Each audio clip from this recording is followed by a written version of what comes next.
शाइस्ता परवीन की तलाश तेज कर दी गई है। पुलिस का सर्च ऑपरेशन लगातार जारी है और गंगा के कछार वाले इलाके में देखिए ड्रोन से तलाश की जा रही है। प्रयागराज में चप्पे चप्पे पर निगरानी रखी जा रही है। कौशाम्बी सीमा पर भी तलाश तेज की गई और नदी के रास्ते फरार होने की फिराक में शाइस्ता। सूत्रों के हवाले से बड़ी जानकारी मिल रही है कि नदी के रास्ते से फरार होने की कोशिश में शाइस्ता, लेकिन पुलिस भी कोई कोर कसर नहीं छोड़ना चाहती है। चप्पे चप्पे पर निगरानी रखी जा रही है और अब देखें ड्रोन का भी सहारा लिया जा रहा है। नदी के किनारे जो क्षेत्र है वहां पर नजर रखी जा रही है।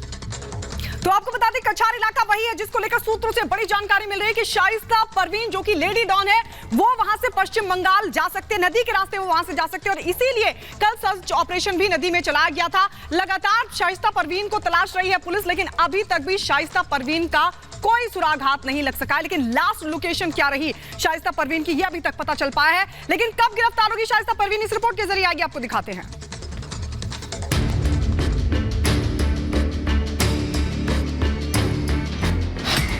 लेडी डॉन फरार, गिरफ्तारी का इंतजार।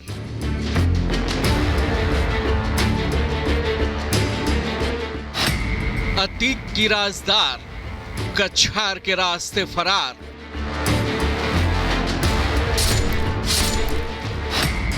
ड्रोन से तलाश, मददगारों पर पैनी नजर।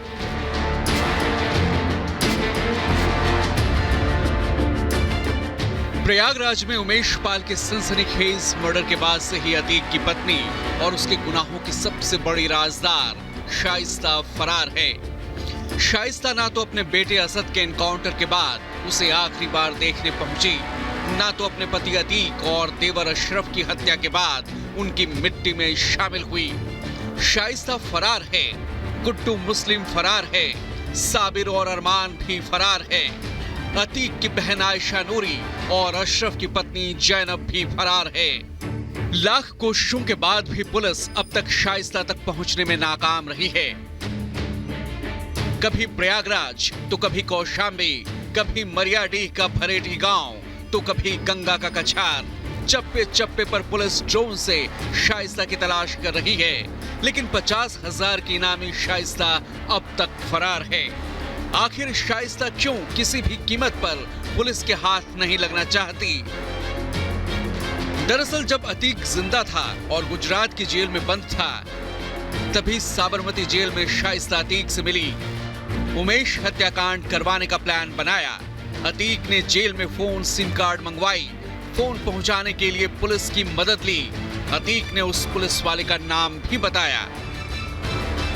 यानी उमेश पाल को ठिकाने लगाने के लिए अतीक के हर इशारे को शाइस्ता ही अंजाम तक पहुंचा रही थी। तभी तो शाइस्ता ने अतीक को जेल में फोन पहुंचाया। अतीक ने फोन के जरिए शूटर से संपर्क किया। हत्याकांड में नाम आते ही शाइस्ता फरार हो गई। असद अतीक को मिट्टी देने भी नहीं आई। टॉप वांटेड शाइस्ता कई दिनों से अंडरग्राउंड है।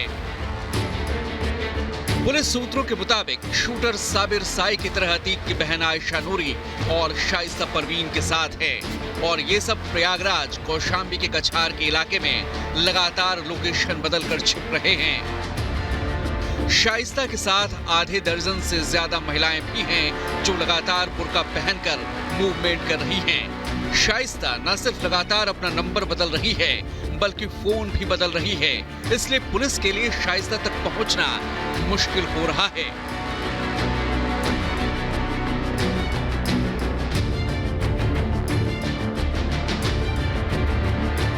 शाइस्ता नदी के रास्ते बंगाल जाने की कोशिश में है।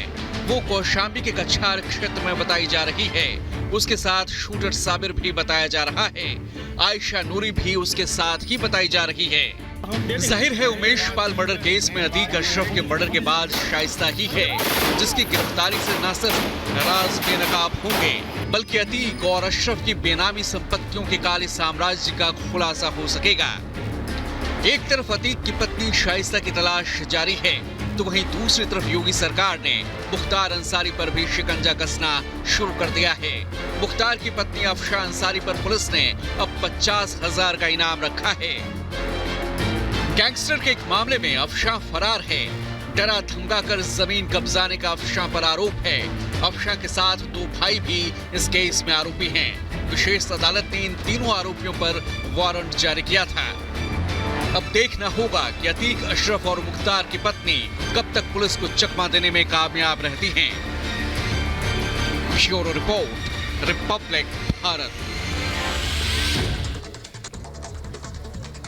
तो कौन है इस पूरे हत्याकांड का मास्टरमाइंड? इस पूरे मामले की जांच अब तेज हो चुकी है। अतीक अशरफ की जिस तरह से 15 अप्रैल को हत्या की जाती है और अब एसआईटी की टीम अरुण और सनी को लेकर उसके घर पहुंची है। हमीरपुर और कासगंज दोनों ही जगह पर एसआईटी की टीमें अलग अलग बढ़कर अब जांच अभियान को तेज करती जा रही है और तेज करती जा रही है और पूछताछ की जा रही है।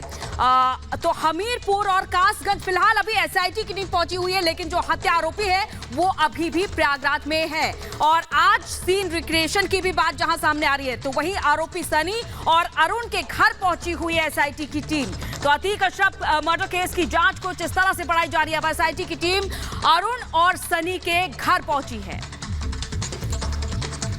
और इस पूरे मामले में जो न्यायिक आयोग का गठन किया गया है उसके सदस्य एसआईटी से पूछताछ कर सकते हैं। और बड़ी खबर आपको ये बता दें कि जहां घटना घटी थी, जहां पर अतीक और अशरफ की हत्याकांड को अंजाम दिया गया था, न्यायिक आयोग के सदस्य वहां पर भी जा सकते हैं। पोस्टमार्टम करने वाले डॉक्टर से भी करेंगे पूछताछ, ये बड़ी जानकारी मिल रही है। सुरक्षा में लगे पुलिस वालों से भी पूछताछ होगी।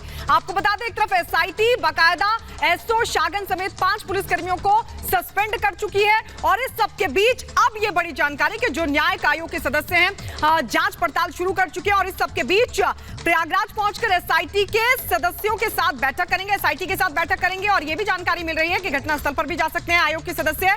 सुरक्षा में जो पुलिसकर्मी लगे थे उनसे भी होगी पूछताछ और जो पोस्टमार्टम करने वाले डॉक्टर्स हैं उनके साथ भी सवाल जवाब हो सकते हैं। तो लगातार अतीक अशरफ मर्डर केस में जांच तेज हो गई है। न्यायिक जांच आयोग का गठन किया गया था और इस सबके बीच अब न्यायिक आयोग अपनी जांच की शुरुआत कर चुका है और प्रयागराज पहुंचेगा। बीच एक और ये बड़ी खबर सामने आ रही है। पुलिस कस्टडी में आरोपी सनी का कबूलनामा सामने आया है। पुलिस पर गोली चलाने का प्लान नहीं था। सूत्रों के हवाले से बड़ी जानकारी। सनी का यह कबूलनामा कि पुलिस पर गोली चलाने का प्लान नहीं था। अस्पताल से 1.5 किलोमीटर दूर होटल में रुके थे ये शूटर।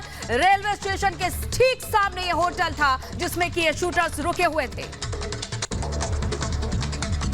बिल्कुल, तो मीनाक्षी और लोमस लगातार ग्राउंड जीरो पर बने हुए हैं। ये बहुत बड़ी जानकारी मीनाक्षी निकलकर सामने आ रही है कि जो पूरा प्लान शूटर्स ने तैयार किया था, यानी जो सवाल लगातार हम कह रहे थे कि पूरी प्लानिंग हुई थी क्या, जिसके तहत इस पूरे हत्याकांड को, डबल मर्डर को अंजाम दिया गया। अब ये आरोपी की तरफ से कबूलनामा सामने आया है कि पुलिस पर गोली चलाने का कोई प्लान नहीं था।